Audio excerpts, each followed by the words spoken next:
हाँ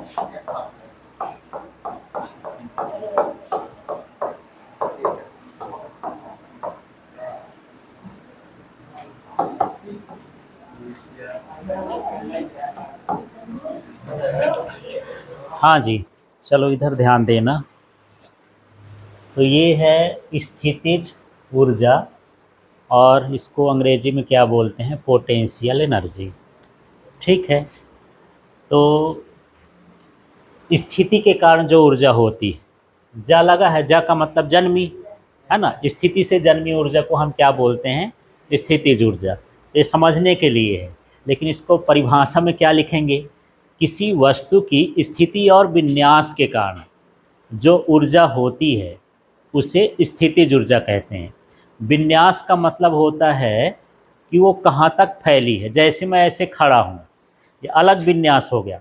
ऐसे हो जाऊँ, ये अलग विन्यास होगा कि हाथ ऐसे हो जाऊँ, तो अलग हो गया। इस तरह से ये जो फैलाव होता है वस्तु का, उसको हम क्या बोलते हैं, विन्यास बोलते हैं। तो किसी वस्तु की स्थिति और विन्यास के कारण जो ऊर्जा होती है उसे क्या कहते हैं, स्थितिज ऊर्जा। तो किसकी किसके कारण यार, वस्तु की स्थिति और क्या है, विन्यास।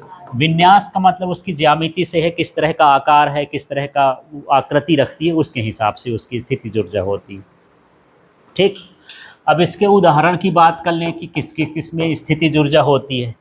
जैसे मान के चलो कि यदि बांधों में पानी भरा है तो स्थिर है, और उसके अंदर जो ऊर्जा होती है वो कौन सी ऊर्जा होती है, स्थितिज ऊर्जा। तो कभी कभी इतना ही क्वेश्चन आ जाता है कि बांधों में भरे पानी पर कौन सी ऊर्जा होती है, स्थितिज ऊर्जा।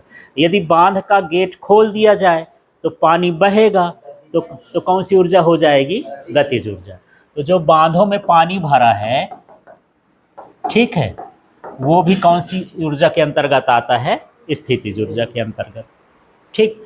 अब एक काम करते हैं, एक तीर होता है, तीर और धनुष, छोटे में खेल हो गए, है ना। तो ऐसे खींच के रोके रहो, भेजना नहीं है, केवल खींच के रखना है। तो जब खींच के रखोगे तो उसके अंदर कौन सी ऊर्जा है, स्थितिज ऊर्जा। तभी तो छोड़ते हो तो भागती है, एक ऊर्जा दूसरी ऊर्जा में बदल जाती है। ठीक है। तो जो तीर कमान होता है, तो तीर कमान में जब खींच के रखते हैं तो उसके अंदर कौन सी ऊर्जा होती है, स्थितिज ऊर्जा। एक स्प्रिंग है, या तो खींच के रखो या क्या करके रखो, दबा के रखो, तब उसके अंदर जो ऊर्जा होती है वो क्या कहलाती है, स्थितिज ऊर्जा, है ना। भाई दबाए रहोगे या छोड़ोगे तो एकदम से उचक जाएगी, और खींचोगे तो एकदम से क्या हो जाएगी, छोड़ोगे तो सिकुड़ जाएगी। तो वहाँ पर जो खींची हुई है उसके अंदर क्या होती है, स्थितिज ऊर्जा। माने वस्तु गति में ना होना चाहिए, स्थिति में होना चाहिए। कुछ नहीं, ऐसे गाले को खींच रहे हैं ऐसा, ठीक है, इसके अंदर भी कौन सी ऊर्जा है, स्थितिज ऊर्जा। ठीक। तो तीर कमान के अंदर भी क्या हो गई, स्थितिज ऊर्जा। यदि ये ऊंचाई में कोई पंखा या कोई वस्तु लटकी है तो उसके अंदर भी क्या होती है, स्थितिज ऊर्जा। जैसे आम का पेड़ है, आम के पेड़ में आमे लटका है, ठीक है, तो उसके अंदर कौन सी ऊर्जा है, स्थितिज ऊर्जा है। तो इस तरह से स्थितिज ऊर्जा होती है। पृथ्वी की भ्रंश रेखाएं,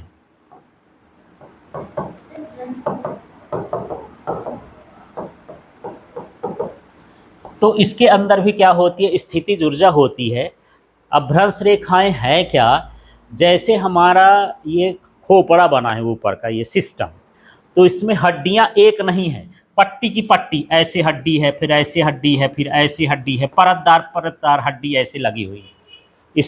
इसके अंदर, ब्रेन के अंदर एक हड्डी नहीं है, एक हड्डी के ऊपर दूसरी, फिर तीसरी, फिर चौथी, इस तरह से। तो ज़मीन के अंदर भी जो ज़मीन होती है वो परत दर परतदार होती। कभी खुदाई करते होगे तो देखे ऊपर हल्की मिट्टी मिलती है, फिर नीचे पता चला लाल मिट्टी मिलती है, फिर सफ़ेद मिट्टी मिलती है, कहीं कुछ मिट्टी मिलने लगती है। तो मिट्टियों की क्या होती है, एक परत होती है। इन परतों को ही हम क्या बोलते हैं, भ्रंश रेखाएं।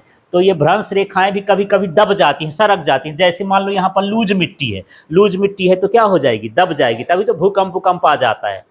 भूकंप दो तरह से आता है, या तो ज्वालामुखी के फूटने से या भ्रंश रेखाओं के इधर उधर सरकने से, है ना। थोड़ी बहुत ये सरक जाती हैं, उसके कारण जो होती है तो हमारे इसमें भूकंप आ जाता है। तो पृथ्वी की भ्रंश रेखाओं में कौन सी ऊर्जा होती है, स्थितिज ऊर्जा। समझ में आ गया। तो इस तरह से बहुत सारे उदाहरण आप दे सकते हो। अब यहीं पर मैं बात कर लेता हूँ गुरुत्वीय स्थितिज ऊर्जा की। तो इसमें पूछ देता है कि पृथ्वी की भ्रंश रेखाओं में कौन सी ऊर्जा होगी, स्थितिज ऊर्जा। तीर कमान में तीर को हम खींच कर रखे हैं तो कौन सी स्थितिज ऊर्जा। बांधों में पना भरा पानी, कौन सी ऊर्जा, स्थितिज ऊर्जा। स्प्रिंग को खींच कर रखे हैं, स्थितिज ऊर्जा। रबर को खींच के रखे हैं, उसके अंदर भी क्या है, स्थितिज ऊर्जा। कोई वस्तु ऊंचाई में लटकी हुई है, उसके अंदर भी क्या हो गई, स्थितिज ऊर्जा। ठीक, अब इसमें एक स्थितिज ऊर्जा का जो दूसरा नाम है ये होता है गुरुत्वीय स्थितिज ऊर्जा, है ना। तो गुरुत्वीय स्थितिज ऊर्जा क्या होती है, पृथ्वी सतह से किसी वस्तु को ऊंचाई पर ले जाएं तो उसके अंदर जो ऊर्जा आ जाती है वो क्या कहलाती है, उसकी स्थितिज ऊर्जा। जैसे मान के चलो यहाँ पर ये कोई वस्तु रखी हुई है, अब इसको इसके अंदर खुद की ऊर्जा नहीं कि अपने से लुढ़क जाए, लुढ़क जाएगी क्या, कहीं जाएगी क्या, नहीं जाएगी। अब मैं इसको ऊपर पृथ्वी की सतह से कहाँ उठा रहा हूँ, ऊपर। अब इसके अंदर यदि ऊर्जा आ गई, क्योंकि जब मैं छोड़ता हूँ तो कहाँ चली जाती है, नीचे चली जाती है। कैसे चली गई, उसके अंदर ताकत होगी तब ना। तो ताकत कैसे आई थी, जब मैं उठाया था तभी उसके अंदर भीतर भर गई थी, है ना। तो वो कौन सी हो गई, गुरुत्वीय स्थितिज ऊर्जा। तो जब किसी वस्तु को कहाँ से, पृथ्वी सतह से ऊपर ले जाते हैं तो उसके अंदर जो ऊर्जा आ जाती है उसे हम क्या कहते हैं, गुरुत्वीय स्थितिज ऊर्जा। और इसको दर्शाते हैं U, और ये हो जाएगा mgh। तो यहाँ पर U का मतलब क्या है, गुरुत्वीय स्थितिज ऊर्जा। ठीक, m का मतलब जो वस्तु का द्रव्यमान है, और g का मतलब गुरुत्वीय त्वरण, और h का मतलब हम कितनी ऊंचाई तक ले जाते हैं। ठीक, तो ये बताओ कि पृथ्वी की सतह पर गुरुत्वीय स्थितिज ऊर्जा का मान कितना होगा। शून्य होगा। क्यों शून्य होगा, हाँ, ये h है ना, h है नहीं है, h का मान क्या है, 0 है। भाई सतह पर हम रख दिए, ऊंचाई तो है ही नहीं, जब तक हम इसको ऊपर न ले जाएंगे h का नहीं रहेगा तब तक उसके अंदर स्थितिज ऊर्जा नहीं रहेगी।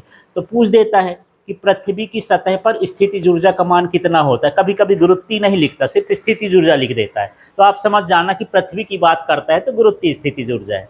तो पृथ्वी की सतह पर गुरुत्वीय स्थितिज ऊर्जा का मान कितना होता है, 0। और जैसे जैसे हम ऊपर की ओर जाते हैं उसकी स्थितिज ऊर्जा का मान क्या होता है, बढ़ता जाता है। क्लियर हो गया।